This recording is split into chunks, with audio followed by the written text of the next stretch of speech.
When your cat walks up and presses their head straight into your face, what do you actually think is happening? Most people laugh it off.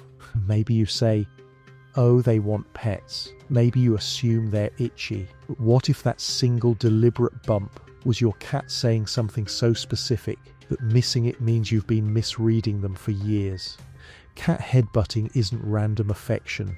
It's a carefully coded message, and depending on when, where, and how hard your cat does it, they could be telling you 7 very different things. Let's decode every single one, starting with the one that changes everything. 1.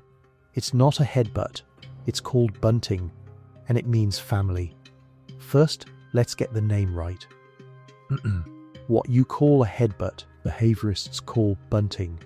And once you understand what bunting actually is, you'll never look at it casually again. Cats have concentrated clusters of scent glands along their temples, cheeks, chin, and the corners of their mouth. These glands produce pheromones, chemical signatures that are completely unique to each individual cat. When your cat presses their head against you, they're activating those glands and transferring their personal scent directly onto your skin. But here's what makes this different from just rubbing against your leg or brushing past furniture. Bunting requires your cat to press one of the most vulnerable parts of their body, their skull and eyes, into another being. That takes confidence. That takes trust. And cats don't do it with just anyone. Dr. Sharon Crowell Davis, a veterinary behaviorist at the University of Georgia, studied affiliative behaviors in feral cat colonies and found that bunting occurs almost exclusively between cats who share a preferred associate bond. In plain language, cats only headbutt the ones they consider family. So when your cat bonks their forehead into yours, they aren't asking for something, they're telling you something. You're one of mine. 2. The harder the bump, the bigger the statement.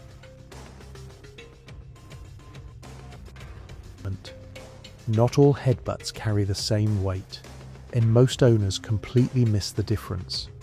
A soft, slow press of the forehead, the kind where your cat gently leans into you and holds, is calm affection. It's a greeting, a quiet, I'm glad you're here. You'll usually see this after you've been away for a while, or first thing in the morning, when your cat finds you before you've even opened your eyes. Then there's the firm bump, the decisive one. Your cat walks up, makes eye contact, and drives their head into your chin, your hand, or the side of your face, with clear intention. This is marking behavior at its most confident. Your cat isn't just happy to see you, they're actively claiming you. They want their scent on you, strong and fresh. And then there's the rapid-fire version. Bump, pull back, bump again, maybe throw in a cheek rub.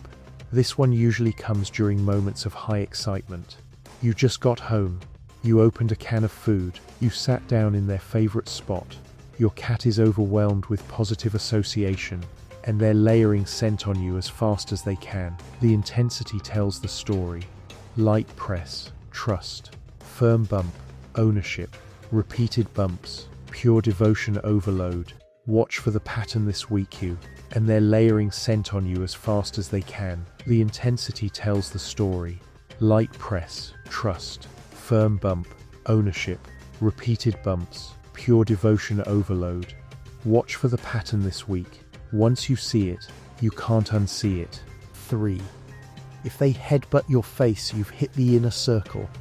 Where your cat chooses to bunt matters just as much as how they do it. Legs and ankles, that's a greeting. It's common, it's friendly, and your cat does it to say hello, but it's also relatively low risk for them.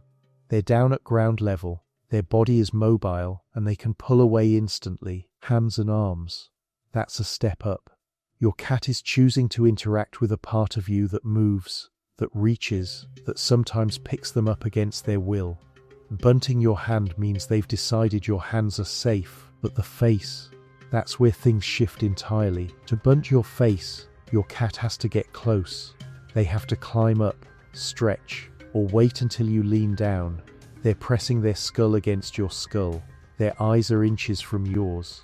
In the animal world, this level of proximity is reserved for bonds that go beyond tolerance and into something deeper. Dr. John Bradshaw, anthrozoologist at the University of Bristol and author of Cat Sense, notes that face-to-face contact in cats mirrors the nose-to-nose greeting seen between mothers and kittens, and between bonded adults in the same colony.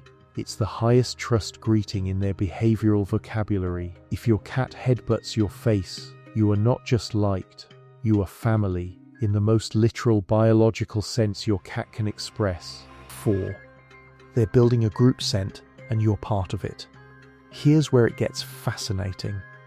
When your cat headbutts you, they leave their scent on you, but they also pick up your scent on their fur. Walk around a multi-cat household, and you'll notice something. Cats who get along bunt each other regularly, and over time, they start to smell the same. This is called a colony scent profile. Behaviorists studying feral cat communities, including landmark work on urban feral colonies in Rome, documented that cats within a bonded group maintain a shared scent through constant physical contact. It's how they know who belongs and who doesn't. When your cat headbutts you every day, they're maintaining your membership in their group. Every single bump refreshes the scent bond. Skip a few days, say you travel or your routine changes, and you might notice your cat bunting you more aggressively when you return. That's them re-enrolling you. This is also why some cats headbutt guests. It's not necessarily affection. It could be investigation, or even an attempt to overwrite an unfamiliar scent with something they control. Context is everything, but when it's you, the person they live with, sleep near, and seek out, that daily headbutt is maintenance on a bond they chose to build with you. 5. Headbutting other objects near you is still about you. Here's something that confuses a lot of owners. Your cat walks up to you, and instead of headbutting you directly, they press their head into the corner of your laptop, or the arm of your chair, or the book you're holding. What's that about? It's actually the same behavior with a wider radius. Your cat is scent marking the things in your immediate space. They're extending their scent perimeter to include your environment, not just your body. Think of it like this. Bunting you says, "You're mine." Bunting the objects around you says, "This whole space around you is mine too." Environmental enrichment researchers have observed that cats who feel secure in their territory mark objects frequently and calmly.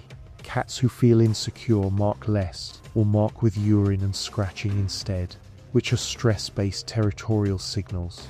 So when your cat lazily headbutts your desk, your pillow, or your coffee cup while you're right there, that's not randomness. That's a content cat expanding their comfort zone to include everything that surrounds you. Pay attention to which objects get the most attention. Many cats repeatedly bunt the items you touch most. Your phone, your keyboard, the mug you drink from every morning. They're not choosing randomly. They're prioritizing the things that carry the strongest concentration of your scent. In their mind, anything that smells heavily like you is worth claiming. It's the feline equivalent of writing their name next to yours. 6. When they headbutt another pet in front of you, don't be jealous. If you have more than one pet, you've probably seen your cat bunt the dog, or the other cat, or even the family rabbit, and some owners feel a little pang. Hey, I thought that was our thing. But here's the context most owners miss. When your cat headbutts another animal in your household, especially in your presence, they're doing something socially complex. They're integrating the group. Colony scent isn't just about pairs, it's about networks. By bunting the other animals, your cat is spreading the shared scent across the entire household. They're saying, "These are all the beings I've decided belong together." A study in the Journal of Veterinary Behavior looked at multi-cat homes. They found that collar rubbing, which includes bunting, was linked to reduced aggression and lower stress hormone levels. The more the cats bunted, the calmer the house. So, your cat isn't replacing you, they're extending the circle you started. And if you watch closely, you might notice something even more telling. In multi-pet households, the cat who does the most bunting is often the cat who is most bonded to the owner. They've taken it upon themselves to unify the group. to make sure everyone carries a piece of the shared scent. It's not dominance, it's stewardship. Your cat has appointed themselves the social architect of the family, and every headbutt is another brick in the structure they're building around you. 7.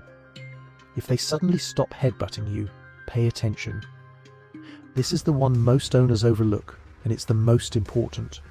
If your cat has been headbutting you regularly, every morning, every evening, every time you sit down, and that behavior suddenly stops, something has changed.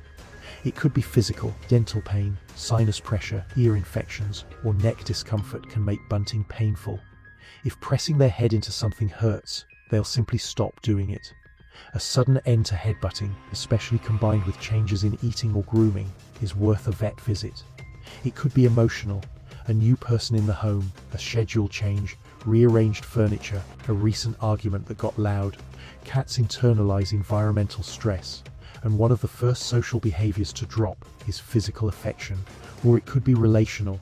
If your cat was startled by something you did during a bunt, a sudden movement, a loud sneeze, accidentally grabbing them too quickly, they may associate the act of headbutting with an unpleasant outcome. Cats learn fast. One bad experience can rewrite a habit. The good news, bunting almost always comes back. Give your cat space, maintain your routine, and offer your hand or forehead without expectation. When they're ready, they'll press back into you, and that first bump after a pause will mean more than all the ones before it. When your cat walks up and presses their head straight into your face, what do you actually think is happening? Most people laugh it off. Maybe you say, "Oh, they want pets." Maybe you assume they're itchy. But what if that single deliberate bump was your cat saying something so specific that missing it means you've been misreading them for years? Cat headbutting isn't random affection. It's a carefully coded message, and depending on when, where, and how hard your cat does it, they could be telling you 7 very different things. Let's decode every single one, starting with the one that changes everything.